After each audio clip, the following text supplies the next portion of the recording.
You don't knock on a door and ask people to open it up in Hollywood. Kick it off the hinges and you make your way in.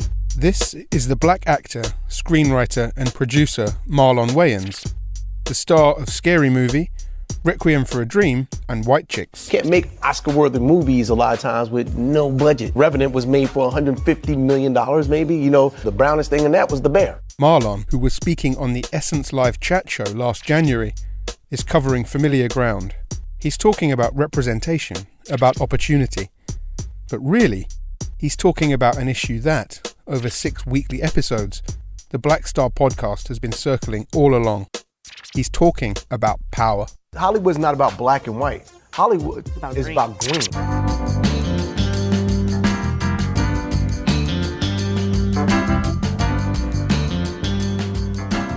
Welcome back to the Black Star podcast. I'm Ashley Clark, programmer of the Black Star film season at London's BFI South Bank. The Black Star season is a nationwide celebration of the range, power and versatility of black actors. Over the last 5 weeks, we've been telling the stories of black stars who helped shape the landscape of Hollywood and the world beyond. Stars like Oscar Micheaux, the pioneering director who challenged D.W. Griffith's hateful portrayal of black people in 19th century America. Or Pam Grier, the queen of blaxploitation and the world's first black female action star. Last week, we focused on Whoopi Goldberg, the 90s megastar who, despite her earning power, still struggled to find roles that let her show off the breadth of her talent. In our final episode, we're going to look at how, by taking control of the means of production and distribution, a small number of black stars have begun to rewire the industry. If black stars' options have been limited by the colour of their skin, then real executive status, the ability to get things green-lit, to influence the industry and shift the perceptions of the public, is how big change gets made. First time I saw you walk on by, you've got the look, the talk of the town and the queen of style, you've got the look. To do that, we'll need a subject, a towering figure in their field, a thespian of redoubtable quality, a class act. And where better to begin than somebody who could write this? I can't stand this music. What, Mabel, if you can't stand it, why your body moving like that? That's that hole, that's my bottom half. Every time I hear this music, it just want to drop. That's the hole from back in the day coming out of me. Yes, it's Tyler Perry in the guise of his biggest, boldest, most successful creation, Madea. Mabel! What you... I got to get the hell out of here. My hole coming out. Louisiana-born Tyler Perry is a unique and controversial polymath. He's a playwright, screenwriter, producer, director, star maker, an undoubted star, even if his work hasn't yet made a huge impact in the UK. At 6'5", Perry is quite the screen presence, especially when dolled up in Southern granny garb as Madea, his signature character in films like Diary of a Mad Black Woman and this year's Halloween smash hit, Boo, A Madea Halloween. Mabel Madea Simmons is Perry's larger-than-life riff on the age-old mammy stereotype. Madea first appeared in Perry's 1999 play, I Can Do Bad All By Myself, and has since been incarnated by Perry in no less than 12 films, helping him to become, per Forbes magazine in 2011, the richest man in entertainment. With his ribald, critic-proof work, Perry has tapped consistently into an audience that studios know very little about. Ordinary, often middle-class black Americans, many of whom go to church and also go to the movies. In some ways, Perry is reminiscent of the star of our first podcast. Tyler Perry isn't new. Oscar Micheaux, really, the turn of the last century, was doing the same thing that Tyler Perry was. That's cultural critic Gayleen Gould. So, in a way, Tyler Perry is kind of making the modern-day race movie, which is effectively films that are completely bypassing mainstream Hollywood and movie making to speak directly to an audience. And it's a very hungry audience, and it's a very participatory audience, and it kind of always has been. It's not really about quality of story, it's about seeing characters that people recognize on screen, seeing situations that people recognize on screen. It is about soap opera quality. So, people want a melodrama and they want to keep coming back to find out what happens to these characters. There's a reason that very mainstream audience hasn't been catered for. It's the same problem that all of the figures that we featured in the podcast came up against. It is, essentially, why the Black Star season has to exist at all. Truthfully, Hollywood's never been set up to reflect diversity. If you look at the history of Hollywood, it was always based on exclusionism. It's always based on, who couldn't get into Hollywood. Even if you think about early days of the way that lots of Jewish writers and directors still had to change their name. It's very much about promoting a very particular image of what America is. It doesn't really speak to the kind of multicultural nature of America from the very beginning of its founding right through. It's always struggled with that because it was always set up to promote a very different type of narrative. Black stars like Tyler Perry are rewriting that story. His films are co-produced and distributed by Lionsgate Entertainment, but he retains full copyright ownership under the corporate name Very Perry Films. And he places his name in front of all of their titles. You really can't miss him. He makes films and television free of outside interference at a prolific rate. Back in 2012, he struck an exclusive multi-year partnership with TV doyenne Oprah Winfrey and her Oprah Winfrey Network, tellingly acronymed as OWN. Ownership is the name of the game, and that, historically, has been a problem for black talent in Hollywood.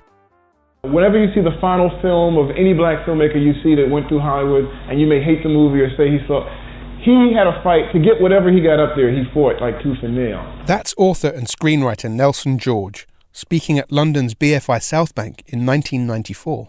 The only person right now who's a black filmmaker who has real autonomy, total autonomy, is Spike. And even that, if he has a couple of flops, that could be troubling. But Spike has final cut. That's real power. George was talking there about Spike Lee, who emerged fully formed in the mid-1980s as a quadruple threat: producer, director, writer, and star. There were other polymaths before him, of course.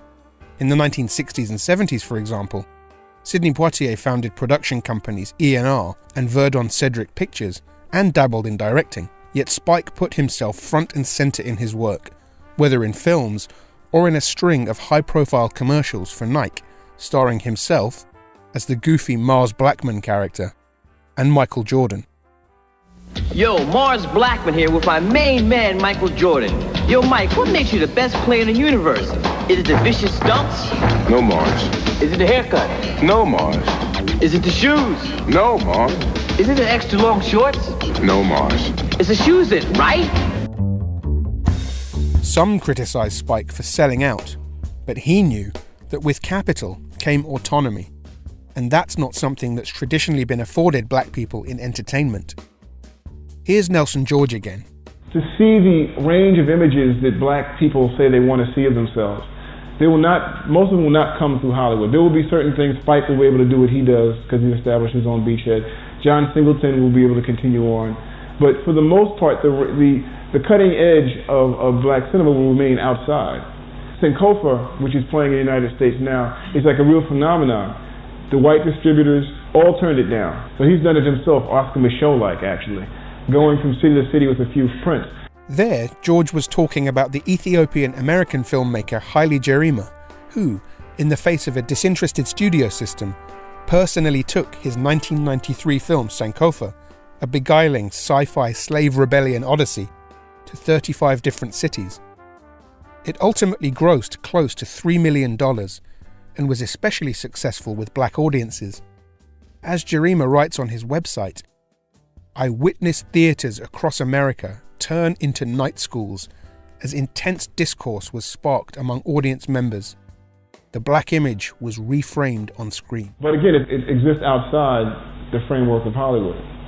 And so there's going to be this duality that's going to continue on. I don't see that being broken too much between what the Hollywood film will be, even with black filmmakers, in terms of the range of stuff they'll be able to get away with there's always going to be a certain formulaic cap that's going to be put on it by the nature of the system that you go through.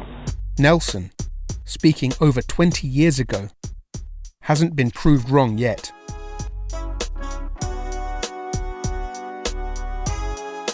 Spike, in some ways, was the major forebear of Tyler Perry. He prioritized artistic control and built himself as a brand. This is a little ironic, given his very public criticisms of Perry's work. A lot of stuff that's on today is coonery buffoonery. And I know it's making a lot of money, breaking records, but we could do better. A criticism which Perry had a pretty sharp answer to. Do you see the millions of people that are coming to see this? Why the hell would I be worried about a Spike Lee or anybody else? They all can go straight to hell. Do you understand? But even at the peak of his powers, Spike Lee didn't have it easy. Back in 1992, the Bond company keeping his epic Malcolm X biopic afloat folded. So Lee ploughed $2 million of his $3 million fee into the movie. Ultimately, he had to call upon a generous black talent pool, including Janet Jackson, Bill Cosby, Tracy Chapman, Prince, and Oprah, for help. And that was just to get the film finished, let alone have it distributed and seen. Here's Nelson George. Every year, I've heard brothers sit around talking about their own distribution company. I've sat there at the meetings over and over again, and every year they sit down and they say they're going to do it, and next year they come around and they say it again. And people do not want to risk their money, and that's all it's coming down to. It's just a fear of the risk. With his iron control over his own material, Perry has made the risk factor pretty much a moot point. And while it feels a touch crass to compare Lee and Perry directly, it's the latter today who has his own empire, which looks set to expand further. So where do we stand now? Tyler Perry is something of a unique figure in the film landscape, a black star equally at home behind and in front of the camera, playing to a loyal and lucrative audience. Here's Gayleen Gould, who wrote the chapter Black Stars in the Age of Obama in the BFI Black Star Compendium. I began to think about what shifts and developments that had happened really in the last sort of 8 to 10 years that were quite particular and that shaped what a modern day black star was. So, you know, the rise of the West African star, for example, in Hollywood has been quite interesting. People like, you know, Lupita Nyong'o or John Boyega and, of course, Idris Elba. There's definitely the sense of independence. People like Tyler Perry with Black Studios, but also someone like Ava DuVernay, who's developed her own distribution company, and out of that, her own production company that's linking with people like Oprah Winfrey on their own network. Shonda Rhimes, of course, on television, who's developed her own, again, studio, really. This sense of strong voices and independence is really marked, I think, the last 10 years. Shonda Rhimes is worthy of a special mention. This queen of late-night cable television founded her own production company, Shondaland, in 2005. It's since become a mainstay of broadcaster ABC's programming. In 2014, the channel programmed its entire Thursday primetime lineup with Shondaland dramas Grey's Anatomy, Scandal, How to Get Away with Murder, and The Catch, then branded the night as Thank God It's Thursday. Crucially, Rhimes has also been able to afford brilliant black actors like Kerry Washington and Viola Davis, the kinds of meaty, complex and consistent roles on cable television that have often eluded them in the film world. Ava DuVernay, too, is key. She took over from Lee Daniels, another black producer-director with major pulling power, in the job of directing Selma, the biopic of Dr. Martin Luther King Jr. Here's that film's leading man, David Oyelowo, at the BFI Black Star Symposium in October 2016. This thing is only going to happen if we actually start to do diversity. And the only way that's going to happen is if the demographics of the decision makers changes. I segued from being a cog in a wheel to a decision maker. My perspective, my bias now governs the work I do because I create the work I do and I create the world I want to see. Then there are other modern black stars who were less outspoken about their desire to seize the reins, but have grabbed them nonetheless. Stars like Denzel Washington, who's used his status to move into directing, exploring African-American life on a grand scale in films like Antwone Fisher, The Great Debaters, and his forthcoming adaptation of August Wilson's classic play, Fences. How come you ain't never liked me? What law is there say I got to like you? A man is supposed to take care of his family. You live in my house, fill your belly with my food, put your behind on my bed because you're my son. Now don't you go through life worrying about whether somebody like you or not. You best be making sure they're doing right by you. Samuel L. Jackson, until recently the top-grossing actor in US box office history, has lent his star power as a producer on indie films like the brilliant Deep South drama Eve's Bayou. Wesley Snipes is a prominent figure who has consistently argued that promoting black stars as a mass-market product isn't just a worthy exercise in inclusion. It makes good business sense. Here he is talking at the BFI South Bank in 1997. Hollywood has no problem with taking some of the top actors, top white actors, and clumping them all into one movie together. And the movie makes $120 million in the States, $200 million worldwide. And everybody goes, oh, their box office, you know. Of course, if you take 4 or 5 of the top and you put them in a movie together, people gonna go see it. You know, but you do the same thing with some of the brothers and sisters, people will go see it. Me, Morgan, Fish, Denzel in a movie, who ain't going to see it? And there's Will Smith, who set up his own production company, Overbrook Entertainment, in the late 1990s, just a few short years after co-starring alongside the future president-elect, Donald J. Trump, in The Fresh Prince of Bel-Air. Mr. Trump, hey, how you doing? Will Smith, hey, listen, you are getting a great house here. And this is quite a deal you're getting for it, too. Look, folks, before we go too far, I've got something to tell you. Excuse me, but I've got something to tell you first. Thank you for ruining my life. Everybody's always blaming me for everything. We can forgive Smith for that, though. He's been a champion of black talent, not least his own, pushing himself to the front with roles in Ali, I, Robot, Hitch, Hancock, and I Am Legend. He's also provided a platform for others, like young Quvenzhané Wallis, a black star of the future, in the 2014 remake of Annie.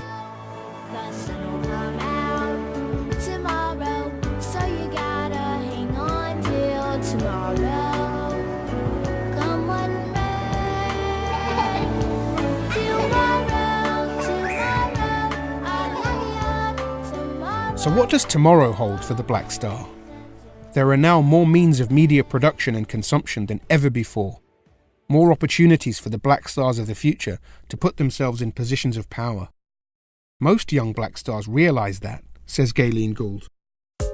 The internet has been huge in social media, so people like Issa Rae, who have developed her own viewership and following on YouTube, and then that moves to her getting a contract with HBO. And people like Amanda Stenberg is really interesting, who is probably a bigger star on social media than she is on screen. But you don't kick down the door and expect a warm welcome. It's likely that the Trump era will see tomorrow's black stars experience the same, or even greater, fear and resistance as that faced by their forebears. Post-Obama, it's going to be tough for even the most driven self-starter to break through. Still, says Gayleen Gould, art thrives under pressure. Leaders definitely have a huge role in creating a grand narrative for a nation. They raise certain voices within that nation. If they do nothing else, that's what they do. And I think Obama's voice was very, very potent. There were a lot of outsiders, previous outsiders in America, including black artists. So let's see what the next 6, 7, 8 years are going to bring out. I imagine there's going to be a very different type of voice. On the other hand, it might create some of the most exciting pieces of work we've ever seen, because now people really have something urgent to speak on. Urgency. The desire to stand out, to create, to fight, to entertain, to energize, to make an impact in a system designed to hold them back. These are the characteristics that have united our black stars over the course of this series. From the maverick Oscar Micheaux to the enigmatic Hattie McDaniel, from the firebrand Harry Belafonte to kick-ass Queen Pam Grier, from the thrillingly unconventional Whoopi Goldberg to titans like Smith and Washington, and powerful outliers like Tyler Perry. There is no one single story of black stardom, but many. During our series, we've journeyed through a constellation of endless brilliance, radical resistance, and tremendous talent. Oscar, Hattie, Harry, Pam, Whoopi, and Tyler. These are our black stars. It's been our pleasure to share them with you.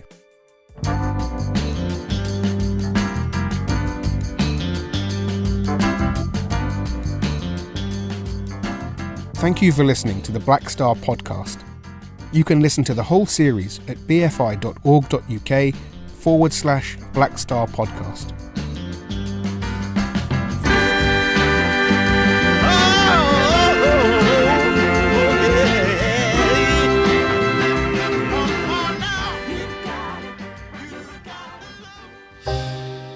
Hi all, it's Black Star producer Henry Barnes here. Thanks for listening to the series. Here's our final batch of credits. The Black Star podcast was co-written and hosted by Ashley Clark, co-written and produced by me, Henry Barnes, with additional production by Peter Sale.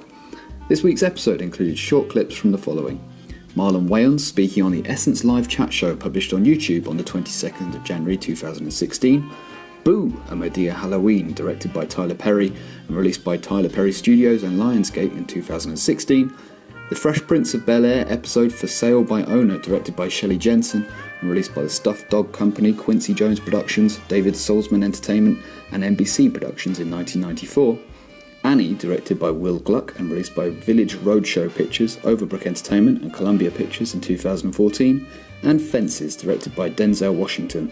That's set for release by Bron Creative, Macromedia, Scott Rudin Productions and Paramount Pictures on Christmas Day this year.